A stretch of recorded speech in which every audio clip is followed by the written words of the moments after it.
வாழ்க வளமுடன். உலக நலவேட்பு. உலகிலுள்ள பொறுப்புடைய தலைவரெல்லாம் உயிரறிவை உள்ளுணர்வாய் பெறுதல் வேண்டும். உலகனைத்து நாடுகளின் எல்லை காக்க ஓர் உலக கூட்டாட்சி வலுவாய் வேண்டும். உலகில் போர் பகை அச்சமின்றி மக்கள் உழைத்துன்று வளம் காத்து வாழ வேண்டும். உலகெங்கும் மனிதகுலம் அமைதி என்னும் ஒரு வற்றாத நன்னெறி பெற்று உய்ய வேண்டும். வாழ்க வையகம், வாழ்க வையகம், வாழ்க வளமுடன். மழை வாழ்த்து. ஏரி குளம் கிணறு ஆறு எல்லாம் நிரம்பி வழிய மாறி அளவாய் பொழிக மக்கள் வளமாய் வாழ்க. ஏரி குளம் கிணறு ஆறு எல்லாம் நிரம்பி வழிய மாறி அளவாய் பொழிக மக்கள் வளமாய் வாழ்க. ஏரி குளம் கிணறு ஆறு எல்லாம் நிரம்பி வழிய மாறி அளவாய் பொழிக மக்கள் வளமாய் வாழ்க. வாழ்க வையகம், வாழ்க வையகம், வாழ்க வளமுடன். நம் மனதில் அமைதி நிலவட்டும். நம்மை சுற்றிலும் அமைதி நிலவட்டும். உலகம் முழுவதும் அமைதி நிலவட்டும். அமைதி, அமைதி, அமைதி. கைகளை அதிக ஓசையின்றி தேய்த்து கண்களில் வைத்து பின் முகத்தை தடவி இரு கைகளையும் தலைக்கு மேல் தூக்கி ஒரு ஆழமான மூச்சு இழுத்து விட வேண்டும். பிறகு கைகளை இறக்கிக் கொண்டு கண்களை திறக்க வேண்டும். அன்பர்களின் கனிவான கவனத்திற்கு ஒரு நினைவூட்டல். வாழ்க வளமுடன். அருட்தந்தை வேதாத்ரி மகரிஷி அவர்கள் தனி மனிதன் அமைதி பெறுவதற்காக உடல் நலத்திற்கு உடற்பயிற்சி, உயிர் வளம் பெற காயகல்ப பயிற்சி, மனம் அமைதி பெற அகத்தவம் மற்றும் அகத்தாய்வு பயிற்சிகளை அளித்துள்ளார்கள். இத்தகைய சிறப்பான மனவளக்கலை எனும் வாழ்க்கை கல்வியை உலக சமுதாய சேவா சங்கம் ஸ்கை யோகா இணைய வழியே 12 நாட்கள் அடிப்படை பயிற்சியாகவும் அதனைத் தொடர்ந்து 4 மாதங்கள் சான்றிதழ் கல்வியாகவும் நம் இல்லம் தேடி வந்து அளித்து வருகிறது.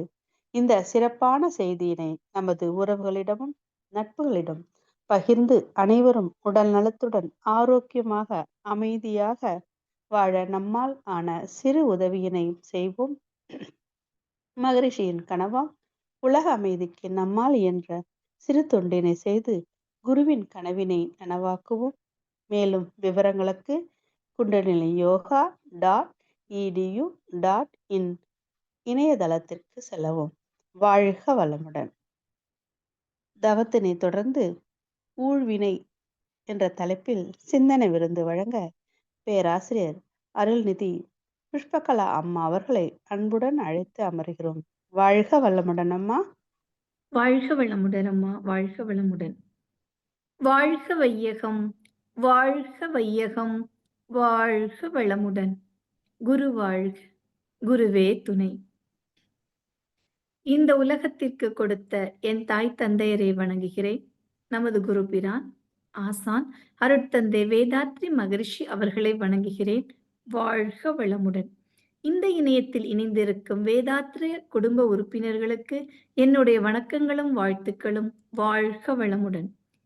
ஆழமான தவத்தை அருமையாக வழிநடத்திய பேராசிரியர் அருள்நிதி ரோஜா பாபு அம்மா அவர்களை வாழ்த்தி மகிழ்வோம். பேராசிரியர் அருள்நிதி ரோஜா பாபு அம்மா அவர்கள் வாழ்க வளமுடன். அவர்தம் அன்பு குடும்பம் வாழ்க வளமுடன். அவர்தம் அருட்தொண்டு வாழ்க வளமுடன். இன்றைய சிந்தனைக்கான தலைப்பு ஊழ்வினை. 2 சொற்களின் தொகுப்பு இது. ஊழ் என்றால் என்ன அப்படின்னு பார்ப்போம். ஊழ் அப்படின்றது வடமொழியில உள்ளது. அதற்கு சரியான விளக்கம் பழைய வினைகளின் பயன். வினை என்றால் செயல், நாம் அனைவருக்கும் தெரிந்தது. எந்த ஒரு செயலையும் செய்வதை பொறுத்தே அதனுடைய எண்ணம், கால சூழ்நிலை, ஒரு செயல் செய்கிறோம். அந்த செயலினால் ஏற்படும் அந்த பலன்களை பொறுத்துதான் அந்த செயல் நல்ல செயலா தீய செயலா அப்படின்னு நிர்ணயம் பண்றோம். அதனால்தான் மகான் இதுக்கு ஒரு டெஃபினிஷன் கொடுத்திருக்கிறாங்க. தனக்கோ பிறருக்கோ தற்காலத்திலோ பிற்காலத்திலோ உடலுக்கோ உயிருக்கோ நன்மையே விளைவிக்கும் செயல் நல்ல புண்ணிய செயலாகவும் அதற்கு மாற்றாக செய்யப்படும் செயல்கள் அனைத்தும் பாவ செயல்களாகவும் கருதப்படுவதாக மகான் நமக்கு டெஃபினிஷன் கொடுத்திருக்கிறாங்க. ஆனா, ஊழ்வினை அப்படின்னா நமக்கு பொதுவா என்ன தரும்? என்ன ஒரு செயல் செஞ்சாலும் ஊழ்வினை காரணமாக இது நடந்தது. ஊழ்வினை காரணமாக நடந்தது அப்படின்னு சொல்லுவாங்க. இந்த ஊழ்வினை அப்படின்றது சஞ்சிதமாக நாம் கொண்டு வந்த அந்த பதிவுகளை தான் நாம் ஊழ்வினை என்று கூறுகிறோம். இந்த பதிவுகளை மகான் 3 விதமாக குறிப்பிட்டிருக்கிறார்கள். சஞ்சிதம், பழைய வினை, பெற்றோர் பெரியோர்கள் மூலமாக கொண்டு வந்தது சஞ்சிதமாகவும், 1 முதல் 3 வயதில் செய்தும் செயல்கள் பிராரப்தமாகவும், பின்பு செயலும் இதையெல்லாம் அடிப்படையில் கொண்டு நாம் செய்யும் செயல்களை ஆகாமியவாகவும் மகான் நமக்கு கொடுத்திருக்கிறார்கள். ஆதி மனிதனுக்கு முதலாவதாக ஒரு வினை செய்றோம்ல, அது ஆதி மனிதன்ட்ட தானே தொடங்கி இருக்கணும். அந்த ஆதி மனிதனுக்கு முதலாவதாக தோன்றிய உணர்வு என்ன தெரியுமா? பயம் அப்படின்ற ஒரு உணர்வு தோன்றுச்சு. எப்படி அந்த பயம் தோன்றுச்சு? இடிய பார்த்து, மழையை பார்த்து, மின்னலை பார்த்து அவனுக்கு ஒரு பயம் தோன்றுச்சு. இந்த அந்த பயத்தை அவன் எப்படி சரி பண்ணணும் அப்படின்னா, அவன் என்ன பண்ணா, முதல்ல பயம் வந்துச்சு. அந்த பயன அவன் பக்தி, அவன் இயற்கையை நோக்கி வழிபடத் தொடங்கினான். அந்த வழிபட எப்படி வழிபட்டான்? என்ன காப்பாத்திடுங்க, என்ன இந்த மழையிலிருந்து நான் காக்கப்படணும், இந்த மின்னலேருந்து காக்கப்படும், இடி விழுவதை பார்த்து இதிலிருந்து தன்னை காக்கப்படணும் அப்படின்னு சொல்லிட்டு இயற்கையை நோக்கி பக்தியாக செயல்படத் தொடங்கினான். இந்த பக்தி. அவன் நம்புனா, நம்ம இறைவன்ட்ட வேண்டுன அப்புறம், இயற்கைட்ட வேண்டுன அப்புறம், இதெல்லாம் சரியாயிடுச்சு. மழை நம்மள காப்பாற்ற போட்டோம். இந்த இயற்கை சீற்றங்களிலிருந்து காப்பாற்ற போட்டோம் அப்படின்னு சொல்லிட்டு, தன்னுடைய அந்த நிகழ்வு முடிந்த பிறகு புத்தியை கொண்டு யோசிக்கத் தொடங்கினான். அந்த புத்தியை கொண்டு என்னைக்கு யோசிக்கத் தொடங்கினானோ, அன்றுதான் மனிதன் விவசாயம், இயற்கை விவசாயம் செய்யத் தொடங்கினான். இயற்கை விவசாயத்துல வெற்றி கிடைச்சது. வெற்றி கிடைச்சப்புறம் வாழ்க்கை வசதிகள் எல்லாம் கிடைத்தது. வாழ்வியல் வளங்கள் எல்லாம் கிடைத்து அவன் மகிழாக வாழத் தொடங்கினான். இந்த மகிழ்ச்சி ஒரு காலத்துல அவனுக்கு என்ன தொடங்கினா, இந்த சூட்சுமம் புரிஞ்சிடுச்சுல, இயற்கையில இருந்து எப்படி காப்பாத்திக்கலாம், எப்படி விவசாயம் செய்யலாம், எப்படி வாழ்வியல் வளங்களை பெற்றுக்கொள்ளலாம், இந்த சூட்சுமம் தெரிந்த பின்பு நாள் ஆக ஆக அவனுக்கு தனக்குள்ளாக ஒரு ஆணவம் விட்டது. இந்த ஆணவத்தோட உச்ச நிலையில மனிதன் அழிவை நோக்கி பயணிக்கத் தொடங்கினான். இந்த அழிவு எப்படி இருந்திருக்கணும் அப்படின்னா, விவசாயத்துல ஏதாவது அழிஞ்சிருக்கலாம். இல்லன்னா அவனுக்கு கண்ணு முன்னாடி அவனை சேர்ந்தவர்களோ, அவனுடைய மனைவியோ, மக்களோ ஏதோ ஒரு விதத்தில் உயிர் இறப்ப அவன் பார்த்திருக்கலாம். சோ அந்த அழிவை பார்த்தப்புறம் திருப்பியும் அவனுக்கு பயம் வந்துச்சு. திருப்பி இந்த சைக்கிள் தொடர்ந்துச்சு. அவனுக்கு பக்தி வந்துச்சு. இப்படி வாழ்க்கை ஒரு சுழற்சி முறையில் தான் நடக்கிறது அப்படின்றத அவன் புரிஞ்சு கொண்டான். மகான் என்ன சொல்றாங்க? வித்துவின் மூலம்தான் பிறவித் தொடர். இந்த தத்துவத்தை உணர்ந்தவரை தண்ணி அறிய வல்லவர்கள். ஓஹோ! இது ஒரு சைக்கிள் மாதிரி நடந்துட்டு இருக்கு. இந்த சைக்கிள்ல என்ன புரிஞ்சுக்கணும்? தன்னை எப்படி புரிஞ்சுக்கணுமோ அவர்கள்தான் வல்லவர்களாக, வெற்றி இருக்கிறவர்களாக மாற முடியும் அப்படின்னு புரிஞ்சுட்டான். இந்த நன்மை தீமையும் நடக்குதுல்ல, இந்த நன்மை தீமையில ஒரு பலன் கிடைக்குதுல்ல, அதுல இருந்து யாரும் தப்பிக்க முடியாது. நல்லது செஞ்சாலும் அதனோட பலனை அனுபவிப்போம். தவறான செயலை செய்தாலும், தீய செயல்கள் செய்தாலும் அதனோட பலனை அனுபவிப்போம். எப்படி இருக்கும்னா, ஒரு கல்ல தூக்கி போடுறோம். அந்த கல் கீழ வந்தே தீரும். பட் எவ்ளோ வேகமா, எவ்ளோ தூரமா போடுறோமோ, அவ்ளோ தூரம் அது பூமிய அடுக்கு அந்த பூமிய ரீச் பண்றதுக்கு டைம் எடுத்துக்கிறது. இன்னொரு எக்ஸாம்பிள் சொல்லுவாங்க. நெருப்பு இருக்குது. நெருப்புல கை கொண்டு வச்சா, யாரு வச்சாலும் அது சுடும். தள்ளி இருந்து கைய வச்சனா லேசாக சுடும்.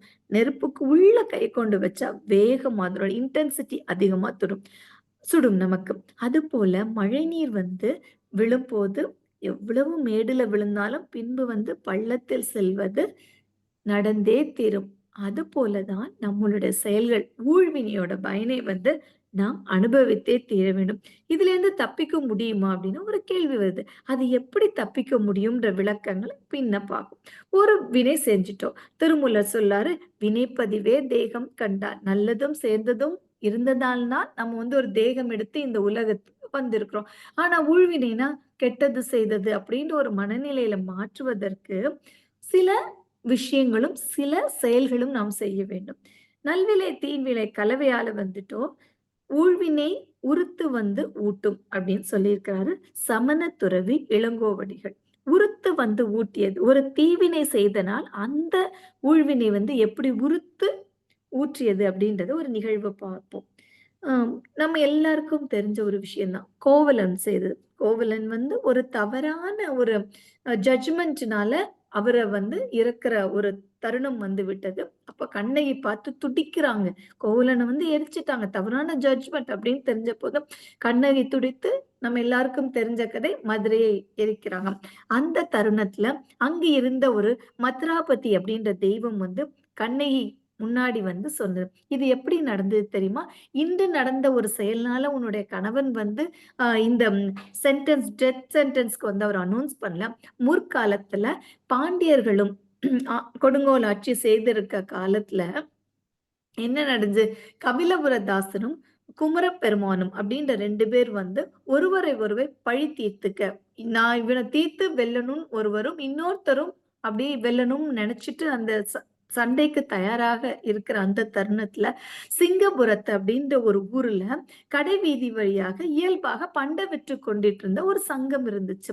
அந்த சங்கத்துல பரதன் என்பவனை ஒரு ஒற்றன் அப்படின்னு நெனச்சுட்டாங்க. ஒற்றன் அப்படின்னு நெனச்சுட்டு போய் என்ன பண்ணிட்டாங்கன்னா, கொலை செய்து விட்டார்கள். கொலை செய்து விடுக்கும்போது எவ்ளோ கஷ்டமா இருக்கும். அந்த கஷ்டத்துல அவங்களோட ஒய்ஃப் என்ன சாபம் விடுறாங்க, நீலி அப்படின்றவங்க என்ன சாபம் விடுறாங்கன்னா, "எமக்கு துன்பம் செய்தோர் மறுபிறவில் இத்தகைய துன்பத்தையே அடைவார்கள்" அப்படின்னு சொல்லிட்டு சாபம் விட்டுட்டாங்க. அந்த சாபத்தோட பலன தான் இன்னைக்கு உன்னோட கணவர் வந்து அனுபவிக்கிறாங்க. "ஊழ்வினை வந்து உறுத்தி விட்டது" அப்படின்னு சொல்றாங்க. சோ இப்படியே உறுத்திட்டு இந்த செயின் தொடர்ந்துட்டே இருந்தா என்ன? எதுல முடியும்? நம்முடைய மகான் நமக்கு என்ன சொல்லியிருக்காங்க? பிறவியோட நோக்கம் என்ன? வினைகளை அறுத்து எல்லையில்லா பரம்பொருளை அடைய வேண்டும். அதுதானே பிறவியோட நோக்கம். அந்த எல்லையில்லா பரம்பொருளை அடையணும். இந்த பிறவி அப்படின்ற அந்த பயனை அறுக்கணும் அப்படின்னா, நமக்குள்ளாக அகப்பயணத்துல செய்யணும். முன்னாடி காலத்துல என்ன பண்ணாங்க? தப்பு செஞ்சானா, உங்கள தூக்கி தீக்குள்ள போட்டுடுவாங்க அப்படின்னு பல கதைகள் நம்ம கேட்டுருக்கோம். இதனால தவறு செய்வதற்கு பயந்து, யாராவது ஒருவருக்கு தீங்கு நேர்ந்தா, போன ஜென்மத்துல அந்த அந்த நீ செஞ்ச தவறுனால தான் இந்த ஜென்மத்துல இந்த அ சாரி நம்ம கண்ணகி கதை கேட்ட மாதிரி, அந்த பயத்த இருந்து மக்கள் வந்து வெளிய வரும். அப்படியே தப்பு செய்து அதே எண்ணத்திலே நாம் இருக்க முடியுமா? இதெல்லாம் மாற்றி அமைக்கணும்ல. இந்த மாற்றி அமைக்க முடியும் அப்படின்றத நமக்கு முதலாவதாக புத்த பிரான் கூறினார். புத்த பிரான் என்ன சொன்னாங்க? அகப்பயணத்தில் மனிதர்கள் முன்னேற முடியும். எப்படி நம்ம நெனச்சுட்டு இருந்தோம்? மனித முயற்சிக்கு ஒரு செயல் செய்றோம். அந்த செயல் நாம் நெனச்ச மாதிரி அமையலைன்னா, என்னோட தலையெழுத்து இத மாற்றவே முடியாது. இதுலேருந்து என்னால வெளிவரவே முடியாது. அப்படின்ற எண்ணத்திலயும், அந்த கதைகள் சொல்லி மக்கள பயங்காட்டுன அந்த நிலையிலிருந்து மக்கள மாத்த முடியறதுக்கு ஒரே வழி என்ன அப்படின்னு பார்த்தா, அகப்பயணத்தில் மக்கள் முன்னேற வேண்டும். இந்த அகப்பயணத்தில் முன்னேறதுனால என்ன நடக்குதுன்னா, ஒரு விஷயத்தை பற்றி புரிதல் வருகிறது. ஓகே. இது நடந்து விட்டது. நாம் எல்லாருக்கும் தெரியும். நம்ம வந்து ஃப்ளைட்ல ஜர்னி பண்றவங்கள சொல்லுவாங்க. அங்க ஃப்ளைட்ல ஏதாவது ஒரு நடந்துச்சு, ஒரு ஆக்சிடென்ட் நடந்துச்சு அப்டின்னா, அதுக்கு ஒரு பிளாக் பாக்ஸ்ன்னு ஒண்ணு இருக்கும். அந்த பிளாக் பாக்ஸ எடுத்து அத பார்க்கும்போது, அந்த ஆக்சிடென்ட் நடக்கிறதுக்கு முன்னாடி என்ன நடந்திருக்கு அப்டின்னு சொல்லி அத கவனிப்பாங்க. இந்த ஆக்சிடென்ட் எப்படி நடந்துச்சு? ஏன்னா எல்லாமே அதுல ரெக்கார்ட் ஆயிருக்கும். அது எப்படி நடந்துச்சு அப்படின்னு ஃபர்ஸ்ட் அனலைஸ் பண்ணுவாங்க.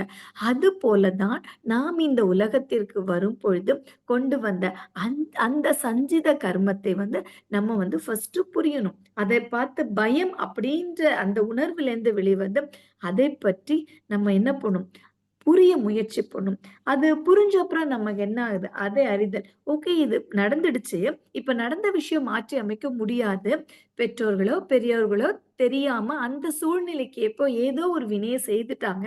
அவங்க சரியா கூட செஞ்சிருக்கலாம். அந்த வினை வந்து தவறா போயிடுச்சு. அப்ப அதனோட பலனை நம்ம அனுபவிக்கலாம். கல்ல தூக்கி போட்டுட்டாங்க.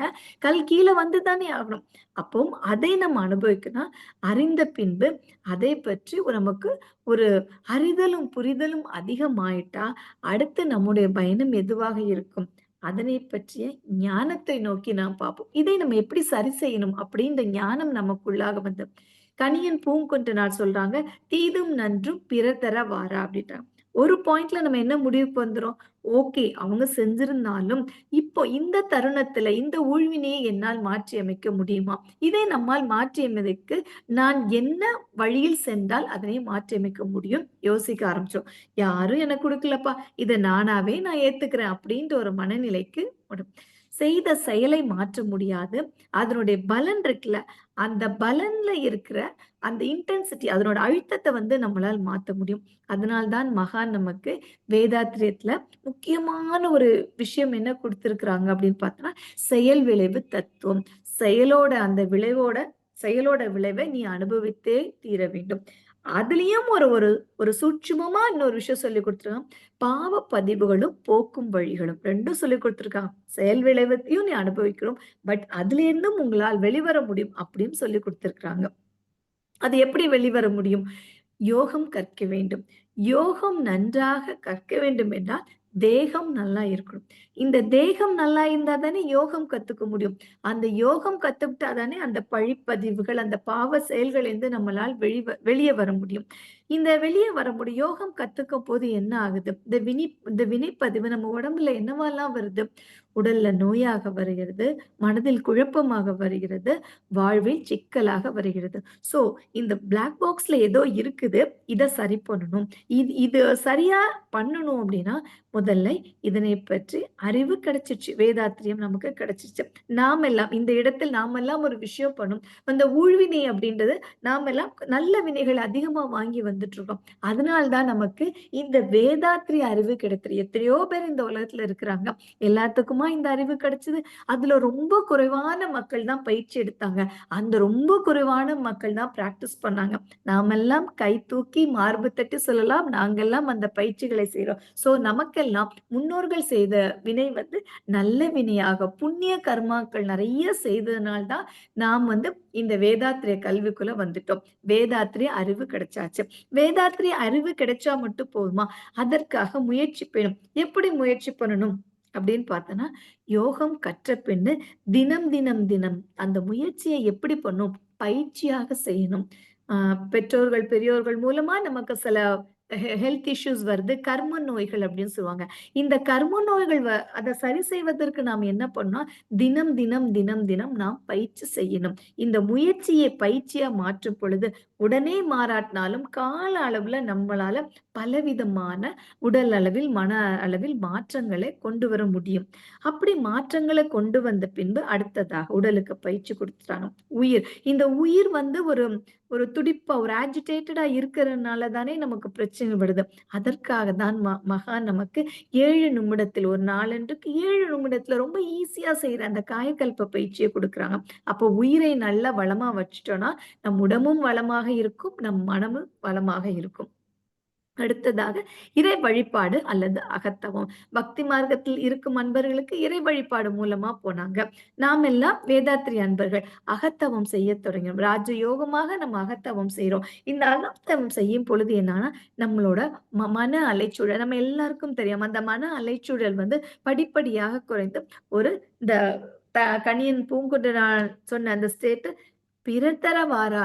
இது என்னால் தான் வந்தது. இதை நான் சரி செய்யணும். நம்ம குடும்பத்திலேயே பார்த்திருக்கோம். வெளி தொடர்புல அன்பர்கள பார்த்திருப்போம். அவங்க ஏதோ ஒரு தவறு செய்வாங்க. நமக்கு பல தருணங்கள சொல்ல தோணும். "இல்ல நீங்க இப்படி பண்ணாதீங்க.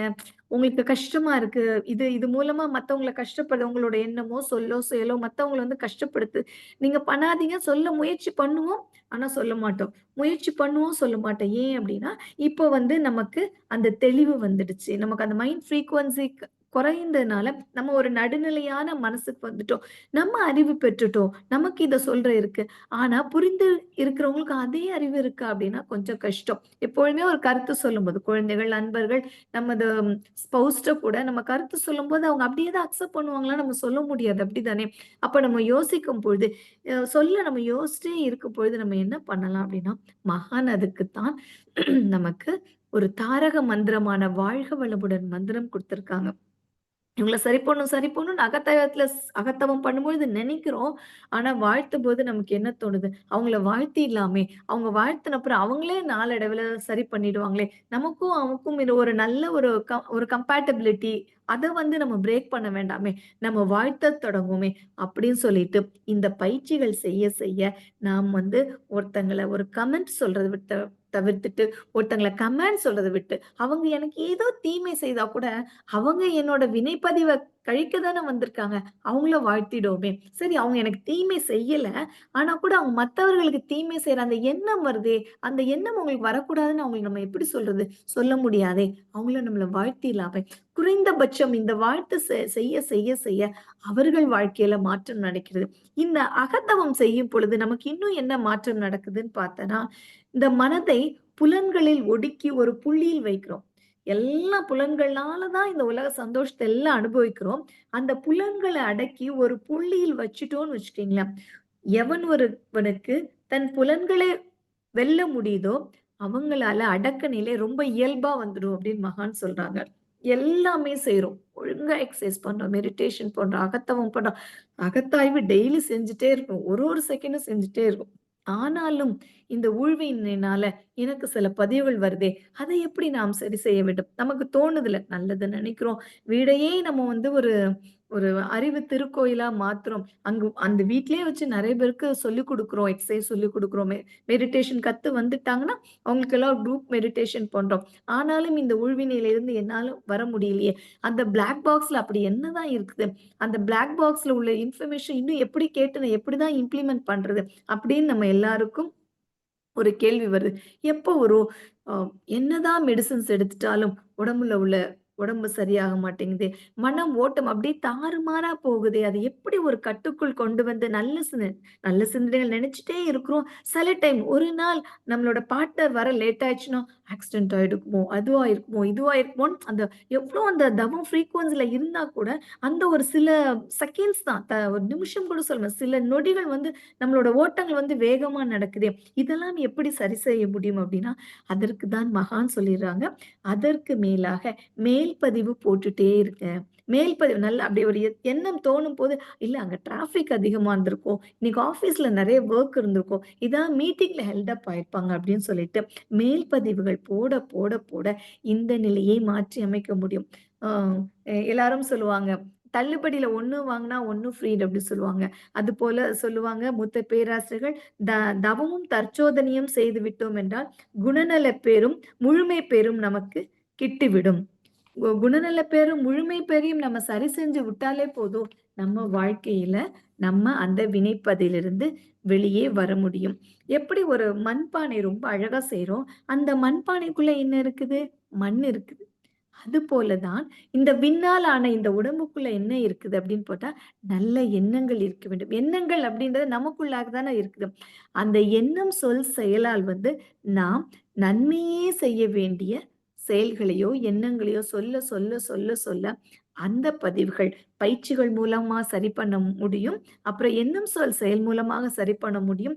நல்ல வாழ்த்து கூறுவதன் மூலமாக சரி செய்ய முடியும். அதுதான் திருவள்ளுவர் சொல்லியிருக்கிறார். தெய்வத்தால் ஆகாதெனினும் முயற்சிதன் மெய்வருத்த கூலி தரும்.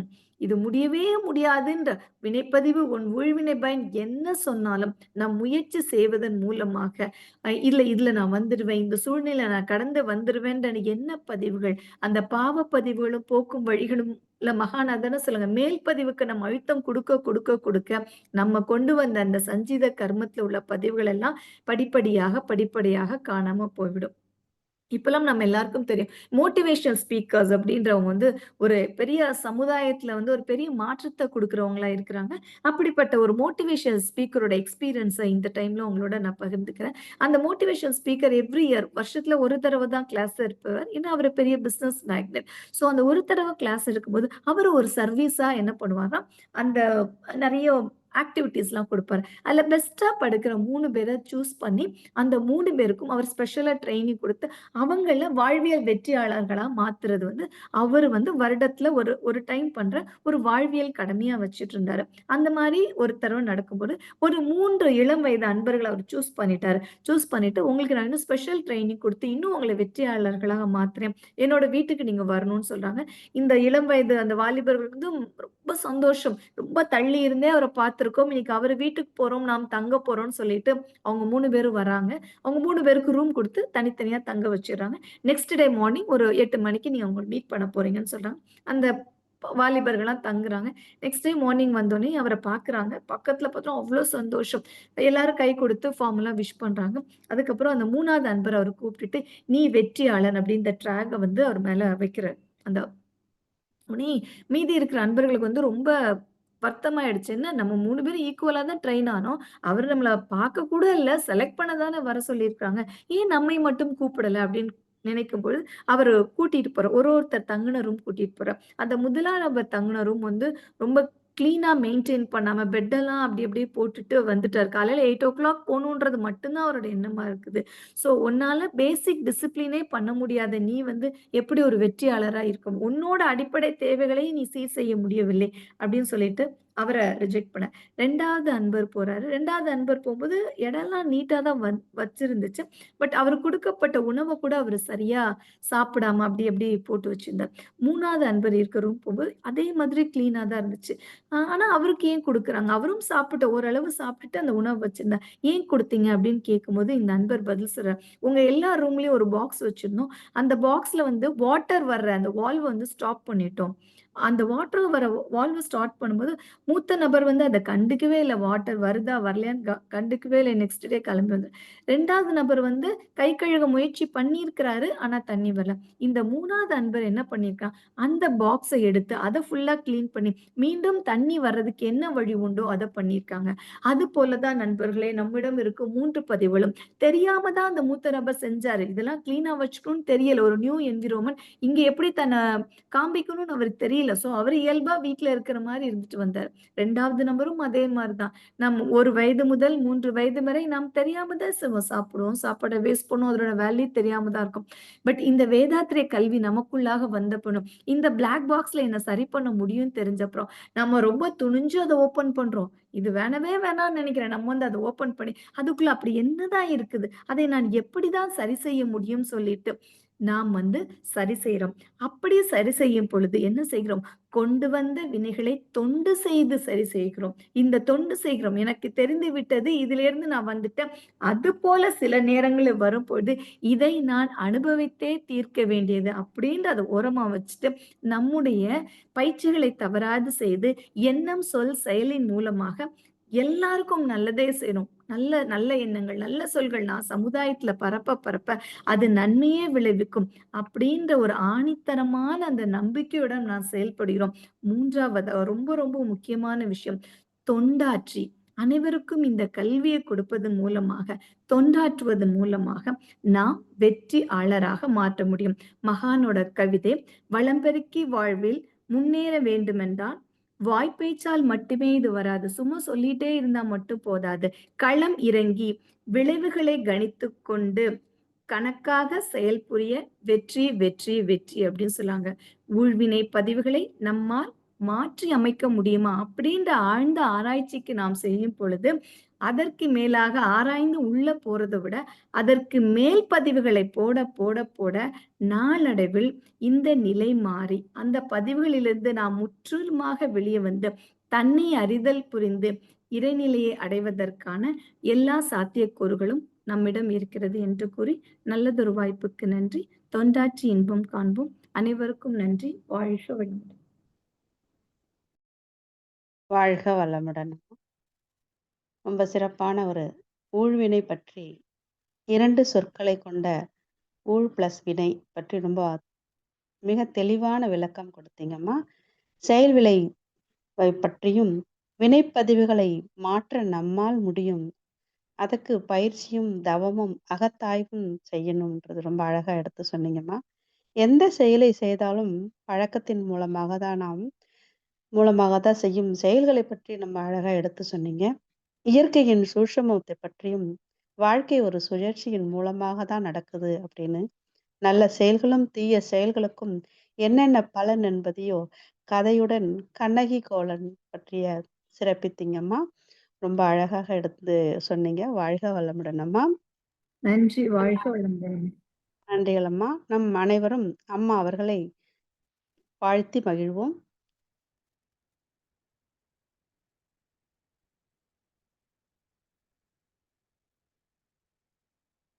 பேராசிரியர் அருள்நிதி புஷ்பகலா அம்மா அவர்களை நாம் அனைவரும் வாழ்த்துவோம். பேராசிரியர் அருள்நிதி புஷ்பகலா அம்மா அவர்களும், அவர் தம் அன்பு குடும்பமும் வாழ்க வளமுடன்.